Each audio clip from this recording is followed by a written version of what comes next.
Hello student, आप सभी लोग को कौशल मैथमेटिक्स स्किल के इस वीडियो में बहुत बहुत स्वागत करता हूं। आज आप लोग के लिए ये मैं दूसरा वीडियो लेकर के आया हूं, जो कि दूसरा वीडियो में आप लोग का पहला क्वेश्चन है क्या 2, 10, 20 के लसा और मसा का अनुपात क्या है, क्या होगा। सबसे पहले आप लोग को मैं ये बता देना चाहता हूँ, इस चैनल पर जो विद्यार्थी 2022 में मैट्रिक का एग्जाम देने वाले हैं उन विद्यार्थियों के लिए मैं मैथ का सारे VVI ऑब्जेक्टिव क्वेश्चन का तैयारी कराना शुरू कर दिया हूं। आप लोग को एक वीडियो बना करके आप लोग के लिए अपलोड भी कर दिया गया है। ये हमारा दूसरा वीडियो है। तो दूसरा वीडियो का पहला क्वेश्चन है क्या, दूसरा वीडियो का आज पहला क्वेश्चन है हम लोगों का, यानी 2, 10, 20 के लसा और मसा का अनुपात क्या होगा। तो सबसे पहले हम लोग समझेंगे कि 2, 10, 20 और लसा 2, 10 और 20 के लसा और मसा का अनुपात पूछ रहा है। तो सबसे पहले हम लोग इन तीनों संख्याओं को क्या करेंगे, सबसे पहले तो हम लोग लसा और मसा ज्ञात करेंगे कि इन तीनों संख्याओं का लसा और मसा क्या होगा। उसके बाद हम लोग अनुपात निकालेंगे कि लसा और मसा का अनुपात क्या होगा। तो सबसे पहले हम लोग इन तीनों संख्याओं का लसा और मसा निकालिए। तो क्या है हमारे पास संख्या 2, 10 और 20। तो इन तीनों संख्याओं को लसा और मसा निकालने के लिए, यानी इंग्लिश में हम लोग बोले तो एलसीएम और एचसीएफ निकालने के लिए हम लोग अभाज्य गुणनखंड विधि का इस्तेमाल करेंगे। अभाज्य गुणनखंड से हम लोग इन तीनों संख्याओं को क्या करेंगे, लसा और मसा निकालेंगे। तो चलिए 2 को अभाज्य गुणनखंड करिएगा तो 2 गुना 1 लिख सकते हैं। 10 को करिएगा तब 10 का अभाज्य गुणनखंड क्या हो जाएगा, 2 गुना 5। 20 का आपका हो जाएगा अभाज्य गुणनखंड 2 गुना 5। तो इन तीनों संख्याओं का अभाज्य गुणनखंड क्या हुआ, 2 का 2 गुना 1, 10 का 2 गुना 5 और 20 का 2 गुना 5। अगर आप लोग इन तीनों संख्याओं का अभाज्य गुणनखंड करिएगा तो 2 का मिलेगा 2 गुना 1, 10 का मिलेगा 2 गुना 5, 20 का मिलेगा 2 गुना 5। तो इस अभाज्य गुणनखंड विधि से हम लोग एचसीएफ कैसे ज्ञात करते हैं समझिएगा आप लोग। जैसे इन तीनों संख्याओं का गुणनखंड कर दिए, अब इन तीनों संख्याओं के गुणनखंड में कौन सी संख्या क्या है, कौन सी संख्या उभयनिष्ठ है, कौन ऐसी संख्या है जो कि तीनों संख्याओं के गुणनखंड में शामिल है। तो कौन है, 2 है आपका। कौन संख्या है, 2 है। तो 2 हो जाएगा आपका एचसीएफ। एचसीएफ बराबर क्या हो जाएगा, एचसीएफ बराबर हो जाएगा आपका 2। यानी इन तीनों संख्याओं का एचसीएफ क्या आ गया, 2 आ गया। अब निकालते हैं हम लोग एलसीएम। एलसीएम क्या होना चाहिए, तो इन तीनों संख्याओं का एलसीएम क्या होगा। तो एलसीएम के लिए हम लोग क्या करते हैं कि जो संख्या तीनों के गुणनखंड में शामिल है उसको भी लिखते हैं और जो बाकी बच गया उसको भी लिख देते हैं। तो बच गया हमारा क्या, इसमें हमारा एक तो बच गया 2 और इसमें देखिए इसमें तो 1 है, तो 1 को लिखिए या मत लिखिए, गुणा करने के बाद कोई फर्क नहीं पड़ेगा। तो 1 को हम लोग छोड़ देते हैं, बाकी बच गया हमारे पास 5। तो 5 को देख रहे हैं कि 5 क्या है, 5 भी कॉमन है। ये दोनों संख्याओं के गुणनखंड में क्या है, कॉमन है। तो एलसीएम के लिए इसको हम लोग एक ही बार लिखेंगे, ना कि ये भी 5 को लिख देंगे ये भी 5 को लिख देंगे, नहीं गलत हो जाएगा। क्या, क्योंकि एक ही बार क्यों लिखेंगे, क्योंकि दो संख्याओं के गुणनखंड में कॉमन है, इसलिए ये भी एलसीएम के लिए एक ही बार लिखा है। एलसीएम का मतलब क्या होता है, lowest common factor. Lowest common factor यानी ये दो संख्याओं के गुणनखंड में ही क्या है, दो संख्याओं के गुणनखंड में भी क्या है, कॉमन है। तो ये एलसीएम के लिए एक ही बार लिखाएगा। अब इसको गुना करिए आप लोग, क्या आ जाएगा, 4 5 आ गया आपका 20। ये 20 क्या आया, एलसीएम आया। 20 आ गया आपका एलसीएम। किसका एलसीएम आया, इन तीनों संख्याओं का 2, 10, 20 का एलसीएम क्या आ गया, 20 आ गया। अब इन तीनों संख्याओं के लसा यानी एचसीएफ और एलसीएम के क्या पूछता है, अनुपात पूछता है। क्या पूछता है, अनुपात। तो अनुपात का मतलब क्या होता है, बटा। तो पहले हम लोग को क्या करा, लसा और मसा का अनुपात। तो लसा और मसा का अनुपात पहले कहता है लसा, तो लसा हम लोग लिखेंगे बटा के ऊपर और मसा लिखेंगे बटा के नीचे। लसा और मसा का अनुपात, अनुपात का मतलब होता है बटा। अनुपात का मतलब क्या होता है, बटा। तो इन तीनों संख्याओं का लसा क्या आया है, यानी एलसीएम क्या आया है, 20। 20 बटा कितना, 1। अब 20/2 को हम लोग अनुपात में जब बदलेंगे तो इस तरह से लिख सकते हैं। पहले इसको मानक रूप लिख लीजिए, हम लोग मानक रूप इसका लिख सकते हैं, फैक्टर कर सकते हैं। 10 से 2 बार में चल जाएगा और ई 1 से आपका 2 बार में चला जाएगा, तो क्या आ जाएगा मानक रूप इसका 10/1, यानी 10/1 को हम लोग लिख सकते हैं 10:1। क्या आया? 10:1 आया। तो इन तीनों संख्याओं का लसा और मसा का अनुपात क्या आया? 10:1 आया। तो 10:1 कौन सा ऑप्शन में है? Option number B. Option number क्या हो जाएगा आपका? बी सही हो जाएगा। समझे इस क्वेश्चन को? चलिए हम लोग बढ़ते हैं अगला क्वेश्चन की तरफ। दूसरा क्वेश्चन हमारा क्या है? दूसरा क्वेश्चन है 0.3 का परिमेय रूप में लघुत्तम रूप है। क्या है? दूसरा क्वेश्चन की तरफ बढ़ते हैं हम लोग। तब तक के लिए इसको मिटा रहा हूं, ये वाला क्वेश्चन को। ये आपका पहला क्वेश्चन था, पहला क्वेश्चन था आपका, पहला क्वेश्चन था, पहला क्वेश्चन आप लोग समझ गए होंगे। चलिए हम लोग दूसरा क्वेश्चन की तरफ बढ़ते हैं। चलिए हम लोग को दूसरा क्वेश्चन क्या कहता है कि 0.3 का परिमेय रूप में लघुत्तम रूप है। तो इस क्वेश्चन को आप लोग ध्यान से समझिएगा, बहुत ही टफ क्वेश्चन है, बहुत ही इंटरेस्टिंग क्वेश्चन है। ये आपका हम क्या पढ़ रहे हैं कि 0.3 का परिमेय में लघुत्तम रूप है। तो इसका 0.3 ही नहीं है। क्या है?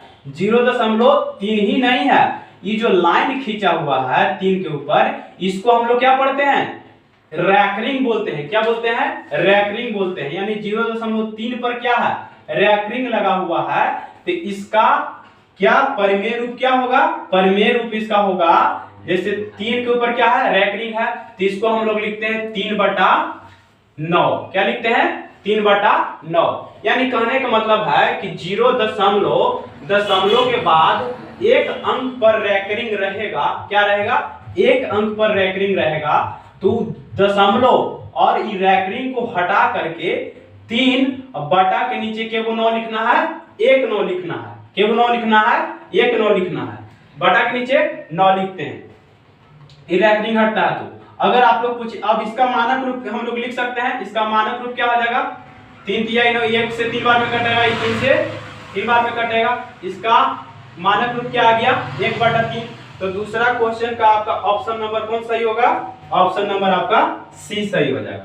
इसका मतलब आप लोग समझे, अगर किसी भी संख्या में कोई भी संख्या रहे और कोई भी संख्या दशमलव के बाद, हम दूसरा संख्या ले लेते हैं, दशमलव के बाद एक संख्या है और एक संख्या पर क्या लगा हुआ है? रैकरिंग लगा हुआ है। तो दशमलव के बाद अगर एक संख्या पर रैकरिंग रहे तो उस संख्या बटा के नीचे 1 9। अगर क्या रहेगा? दशमलव है और दशमलव के बाद 2 संख्या रहेगा और 2 संख्या पर जब रैकरिंग रहेगा तो इसको हम लोग परिमेय रूप में कैसे लिखेंगे? इसको हम लोग परिमेय रूप में इस तरह से लिख सकते हैं।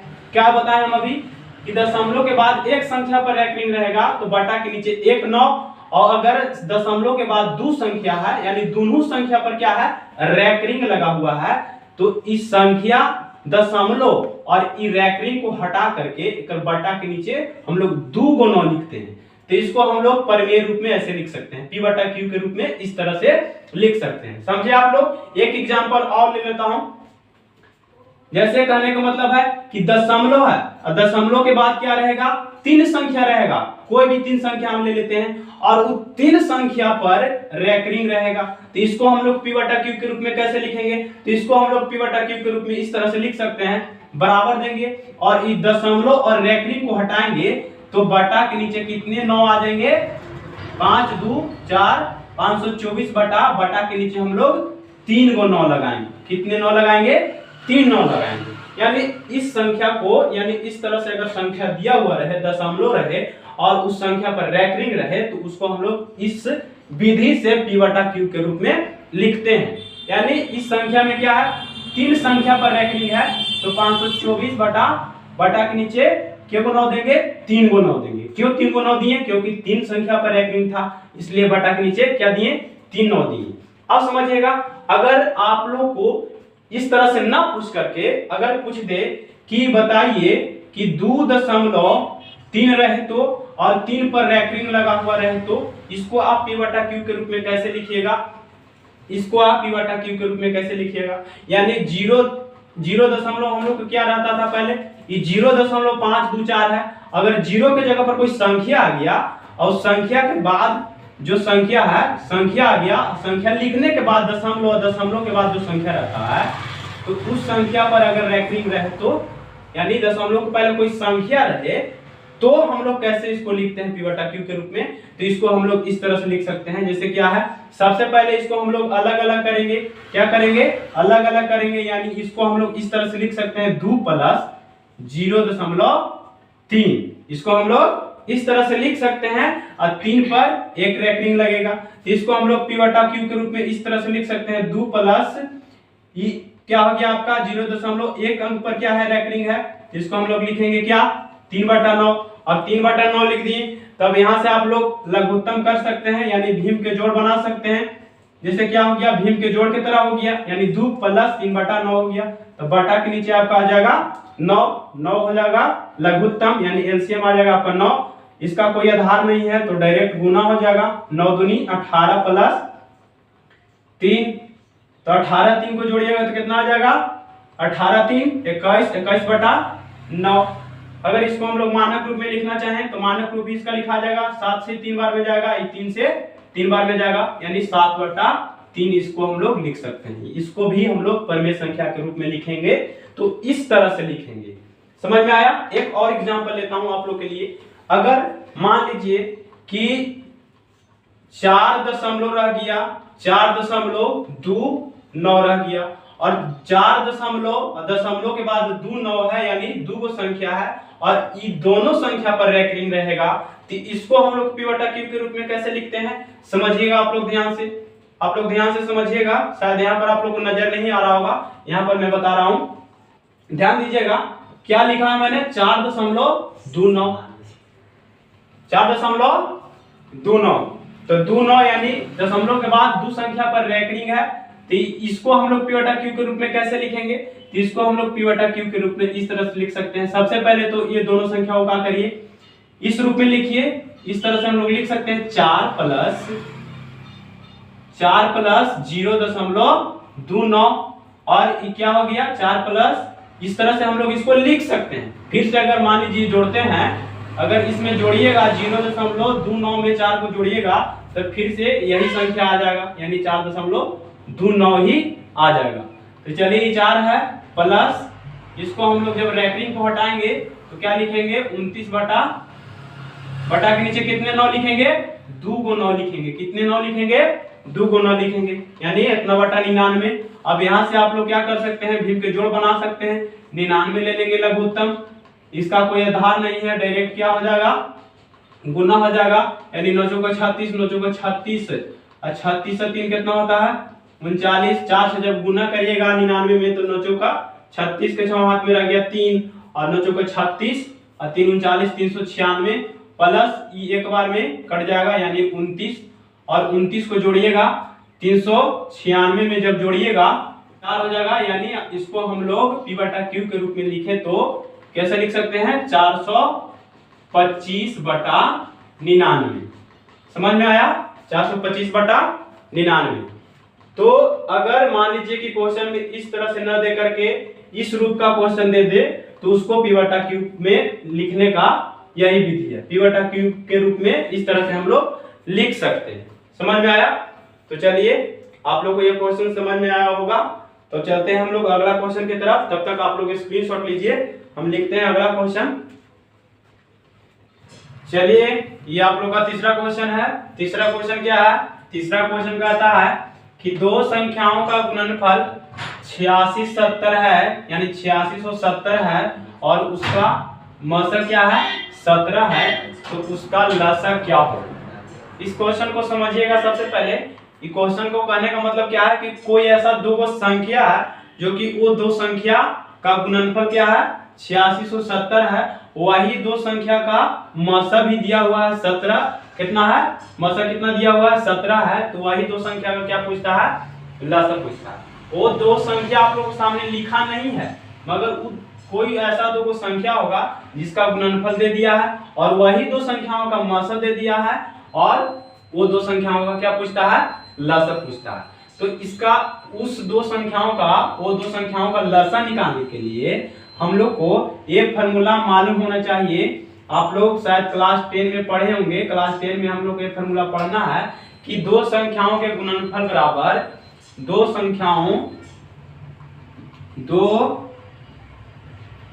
इसका एक फॉर्मूला होता है कि दो संख्याओं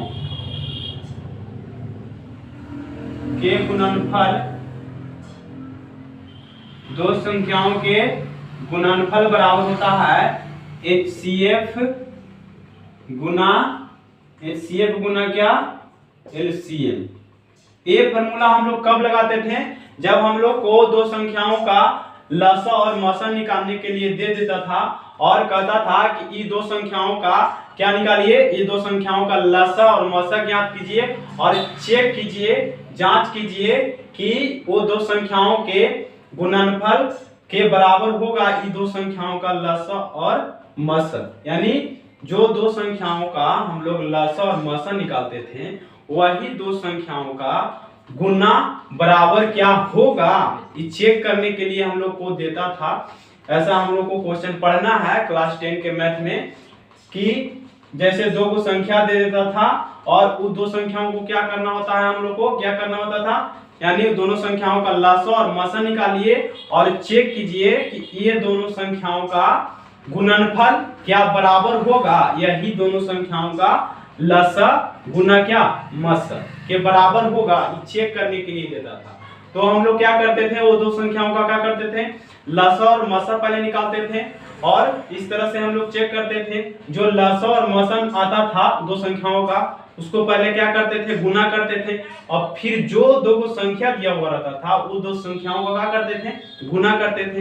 तो जब वो दोनों संख्याओं क्या हो जाती थी, वो दोनों संख्याओं का लसा और मसा गुना वो दोनों संख्याओं का गुणनफल जब बराबर हो जाता था तो हम समझते थे कि हमारा HCF और LCM बनाया हुआ क्या है, सही है। ये दोनों संख्याओं का HCF और LCM क्या है, सही है। तो वही फॉर्मूला का यहाँ इस्तेमाल करना है हम लोग को और बताना है कि जब दो संख्याओं का गुणनफल दिया हुआ है और उसका मसा भी दिया हुआ है 17, तो लसा बताइए।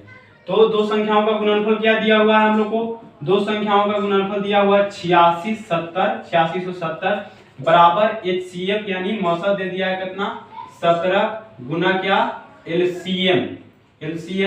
तब बताइए यहाँ से हम लोग क्या कर सकते हैं कि 17 क्या है LCM के साथ गुना में है, LCM के साथ गुना में है। जब इसको हम लोग बराबर की साइड लाएंगे तो क्या लिखाएगा 8670 बटा 17 भागा में आ जाएगा, यानी जब गुना में है तो जब हम लोग बराबर की साइड लाएंगे तो क्या आ जाएगा, भागा में आ जाएगा। बराबर के उस साइड हम लोग को क्या बच जाएगा, LCM बच जाएगा। LCM जब हम लोग 17 से इसमें भागा दीजिएगा तो आपका कट जाएगा पूरा 510 बार में, यानी कहने का मतलब है कि 510 जो आया से किसके बराबर है, LCM के बराबर है। किसके बराबर है, LCM के बराबर है। यानी कहने का मतलब है कि इसका LCM कितना आ गया, हम लोग LCM ही पूछ रहा था ना, LCM कितना आ गया 510। तो आपका इसमें ऑप्शन नंबर कौन सा सही हो जाएगा, ऑप्शन नंबर B सही हो जाएगा। जब दो संख्याओं का क्या दिया हुआ रहे, गुणनफल दिया हुआ रहे और मसा दिया हुआ रहे तो लसा निकालने के लिए कहेगा तो इस फार्मूला की सहायता से हम लोग निकाल सकते हैं, जैसा कि हम निकाला। तो आप लोग समझे होंगे। चलिए अब बढ़ते हैं हम लोग अगला क्वेश्चन की तरफ। ये आपका तीसरा क्वेश्चन था, हम लोग चौथा क्वेश्चन की तरफ बढ़ रहे हैं। इसको तब तक मैं मिटाता हूं। दो संख्याओं का क्या दिया हुआ रहे, दो संख्याओं का गुणनफल दिया हुआ रहे और उसका मसा दिया हुआ रहे तो हम लोग लसा इस फार्मूला की सहायता से इस तरह से हम लोग निकालते हैं। अब चलिए हम लोग अगला क्वेश्चन की तरफ बढ़ते हैं। अगला क्वेश्चन हम लोग को क्या है, अगला क्वेश्चन यानी चौथा नंबर क्वेश्चन, आज का चौथा नंबर क्वेश्चन। 3 क्वेश्चन आप लोग को समझा दिया। अब चलिए बढ़ते हैं हम लोग अगला क्वेश्चन की तरफ। चौथा नंबर जो क्वेश्चन है क्या कहता है कि यदि A और B अभाज्य संख्याएं हैं तो A और B का लसा है। क्या कह रहा है कि यदि A और B क्या है, A और B जो है सिर्फ ये दो संख्या है कोई, ये दोनों संख्याओं को क्या बताया जा रहा है कि A और B क्या है, अभाज्य संख्या है। कौन सी संख्या है, जब अभाज्य संख्या है तो ये दोनों संख्याओं का लसा क्या होगा, यानी LCM क्या होगा। तो ये दोनों संख्याओं का LCM हम लोग क्या लिखेंगे, A गुना B क्या होगा, A गुना B, यानी इसका ऑप्शन नंबर सी सही हो जाएगा। अब समझिए इस क्वेश्चन को कि a गुना b ही क्यों होगा। हम लोग इन दोनों संख्याओं को a गुना b यानी a गुना a और b को गुना ही क्यों किए, क्योंकि हम लोग को गुना करना पड़ा। क्यों करना पड़ा? क्योंकि जो दो संख्या कह रहा क्वेश्चन में, कौन सी संख्या कह रहा? अभाज्य संख्या कह रहा। कौन सी संख्या कह रहा? अभाज्य संख्या। तो जब किसी भी दो अभाज्य संख्याओं का मसा निकालने के लिए कहे, सॉरी लसा निकालने के लिए कहे, जैसे हम संख्या ले लेते हैं 2 और 5, ये दो क्या है? अभाज्य संख्या है। तो ये दो संख्याओं को हम लोग क्या कर सकते हैं? किसी से काट नहीं सकते। अभाज्य संख्या क्या होता है? किसी से नहीं कटता है। अभाज्य संख्या किसी से नहीं कटता है। तो बताइए ये दो संख्याओं का अगर लसा पूछे, लघुत्तम पूछे, तो हम लोग क्या कर सकते हैं? गुना करेंगे। 2 गुना 5 ही ना करेंगे, यानी ये दोनों संख्याओं का कर देंगे 5 दूनी 10। कोई भी दो अभाज्य संख्या ले लीजिए, कोई भी दो अभाज्य संख्या लीजिए, 2 अभाज्य संख्या लीजिए, चाहे 3 अभाज्य संख्या लीजिए, चाहे 4 अभाज्य संख्या लीजिए, कितना हूं अभाज्य संख्या ले लीजिएगा, अगर वो पूछ दे कि 4 अभाज्य संख्याओं का लघुत्तम क्या होगा, तो चारों अभाज्य संख्याओं का क्या करना पड़ेगा? आप लोगों को गुना ही करना पड़ेगा। इसमें हम लोग को सिर्फ कह रहा था दो संख्या a और b, जो कि a और b कोई क्या है? अभाज्य संख्या है। तो वही दो अभाज्य संख्या ले लीजिए। तो जैसे हम ले लिए 5 और 7, तो 5 और 7 को हम लोग तो काट नहीं सकते हैं किसी से नहीं कटेगा। तो जब किसी से नहीं कटेगा, किसी भी संख्या से इसको हम लोग क्या कर सकते हैं? डिवाइड नहीं कर सकते हैं, विभाज्य नहीं कर सकते हैं। तो ये दोनों संख्याओं को हम लोग क्या करेंगे? गुना ही करेंगे। यानी क्या करेंगे? 5 गुना 7, 5 गुना क्या करिएगा? 7, 7 5 क्या आ जाएगा? 35। इसका लघुत्तम कितना हो गया? 35। तो वही बात है, ये a और b जो कह रहा था क्वेश्चन में, क्या कह रहा था कि अभाज्य संख्या। तो अभाज्य संख्या कहने का मतलब हुआ कि a और b जो संख्या होगा, किसी भी संख्या से विभाज्य नहीं हो सकता। इसलिए ये दोनों संख्याओं को क्या कर दिए? हम लोग गुना ही कर सकते हैं। जब किसी संख्या से विभाज्य ही नहीं होगा तो क्या करेंगे? गुना ही नहीं करेंगे। तो गुना कर दिए, क्या लिखा है आपका? a गुना b यानी ab। इसका ऑप्शन नंबर क्या सी सही हो जाएगा। ऑप्शन नंबर सी सही हो जाएगा। तो चलिए चौथा क्वेश्चन भी आप लोग समझ पाए होंगे। चलिए अगला क्वेश्चन की तरफ हम लोग बढ़ते हैं। तब तक के लिए मैं मिटा रहा हूं इसको। चलिए आपका अगला क्वेश्चन है 5वां नंबर क्वेश्चन, निम्नलिखित में कौन सी अभाज्य संख्या है? इसमें आप लोग को अभाज्य संख्या पहचानना है और बताना है कि चारों ऑप्शन में कौन सी अभाज्य संख्या है। तो इसमें आप लोग का अभाज्य संख्या कौन होगा? ऑप्शन नंबर ए यानी 29 जो होगा से अभाज्य संख्या होगा। अब 29 ही क्यों अभाज्य संख्या होगा? क्योंकि अभाज्य संख्या का परिभाषा क्या होता है कि वैसी संख्या जिसका केवल और केवल क्या हो? 2 गुणनखंड हो, तो उसे हम लोग क्या कहते हैं? अभाज्य संख्या कहते हैं। क्या कहते हैं? अभाज्य संख्या क्या होता है परिभाषा? वैसी संख्या जिसका केवल और केवल 2 गुणनखंड होता है, उस संख्या को हम लोग कहते हैं क्या? कि ये अभाज्य संख्या है। तो इस चारों ऑप्शन में से 29 को छुड़ा करके इन तीनों संख्या को लीजिए। इन तीनों संख्याओं को अगर गुणनखंड करिएगा तो 2 गुणनखंड से ज्यादा हो जाएगा, यानी 2 से ज्यादा गुणनखंड हो जाएगा। जैसे हम लोग ले लेते हैं 16, तो 16 का गुणनखंड करिए। तो 16 का गुणनखंड अगर हम लोग करेंगे तो 16 को लिख सकते हैं 16 गुना 1, 1 गुना 16 भी लिख सकते हैं। और 16 को हम लोग लिख सकते हैं 4 गुना 4 भी लिख सकते हैं। और 16 को हम लोग लिख सकते हैं 8 गुना 2 भी लिख सकते हैं। यानी 16 का गुणनखंड क्या हो गया? 2 से अधिक हो गया, इसलिए ये क्या होगा? अभाज्य संख्या नहीं होगा। 15 का भी वही बात है, 15 आप ले लीजिए 15, तो 15 का भी 2 से अधिक गुणनखंड हो जाएगा। तो जैसे 15 का 2 से अधिक गुणनखंड क्या हो जाएगा? 15 गुना 1 लिख सकते हैं, इसको हम लोग 1 गुना 15 भी लिख सकते हैं। और 15 को हम लोग लिख सकते हैं 5 गुना 3 भी लिख सकते हैं। तो इसका भी 2 से अधिक गुणनखंड हो गया, तो ये भी अभाज्य संख्या नहीं होगा। और 33 को लीजिए, तो 33 क्या है? 33 का कितने गुणनखंड होंगे? 33 के कितने गुणनखंड हो सकता है? तो 33 का भी 2 से अधिक गुणनखंड हो जाएगा। गुणनखंड करके आप लोग देख लीजिए। 33 को हम लोग लिख सकते हैं 33 गुना 1 गुना 33। और 33 को हम लोग लिख सकते हैं 11 गुना 3 भी लिख सकते हैं। तो इसका भी 2 से अधिक गुणनखंड हो गया, तो ये भी अभाज्य संख्या नहीं होगा।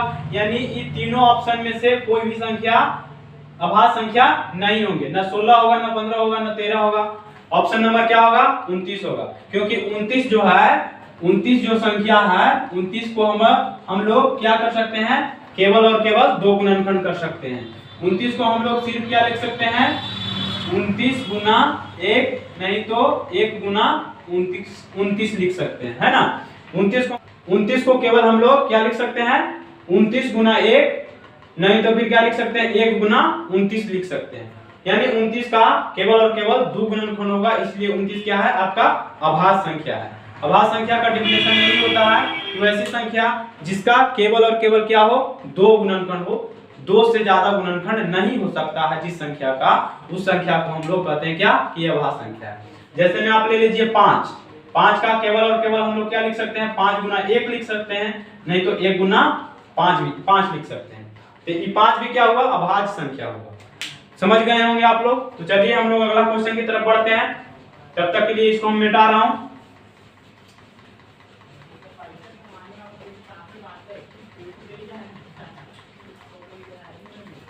अगला संख्या है, अगला क्वेश्चन है हम लोग का, अगला क्वेश्चन क्या है,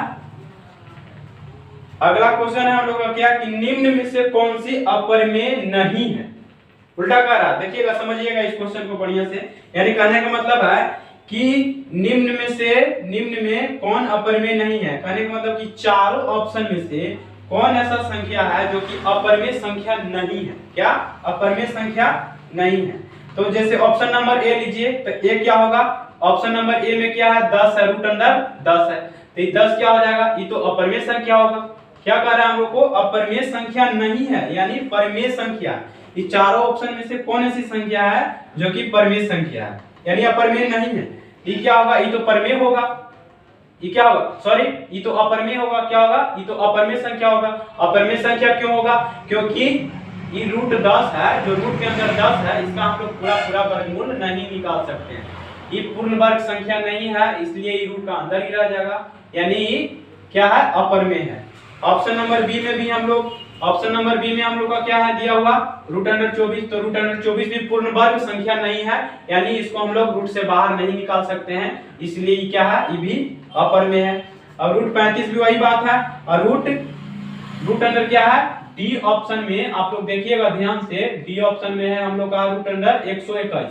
तो 121 को हम लोग लिख सकते हैं, क्या लिख सकते हैं, रूट के अंदर 11 गुना 11 इसको हम लोग लिख सकते हैं, यानी इसको हम लोग रूट से बाहर कर सकते हैं। क्यों कर सकते हैं, जो रूट के अंदर 121 है, सी आपका पूर्ण वर्ग संख्या क्या है, 121 आप लोग का पूर्ण वर्ग संख्या है, तो ये रूट से क्या हो जाएगा, बाहर निकल सकता है, यानी रूट से बाहर निकल जाएगा। यानी हम लोग इसको लिख सकते हैं 11 गुना 11, 11 का स्क्वायर, 11 गुना 11 को क्या लिख सकते हैं, 11 का स्क्वायर, और 2 से जब रूट हटेगा तो क्या बचेगा, सिर्फ हमारा 11 बचेगा। यानी ये जो संख्या है पूर्ण वर्ग संख्या है, तो इसको हम लोग रूट से बाहर निकाल सकते हैं, इसको रूट से बाहर निकाल करके इसको हम लोग p बटा q के रूप में भी लिख सकते हैं, यानी 11 बटा 1 लिख सकते हैं। तो ये आपका क्या है, ये जो संख्या है से अपरिमेय नहीं है, यानी परिमेय संख्या है। बाकी 3 ऑप्शन जो है से सब क्या है, अपरिमेय है, ये अपरिमेय संख्या नहीं है। ये तीनों ऑप्शन अपरिमेय संख्या है, ये अपरिमेय संख्या नहीं है। समझे आप लोग। तो बस आज के लिए इतना ही। तो उम्मीद करता हूं कि आप लोग को ये वीडियो जरूर पसंद आया होगा, अच्छा लगा होगा। अगर वीडियो मेरा पसंद आए, आप लोग को अच्छा लगे, तो जरूर मेरा वीडियो देखिएगा और ज्यादा से ज्यादा शेयर करिएगा। तब तक के लिए धन्यवाद, फिर मिलते हैं अगले वीडियो में।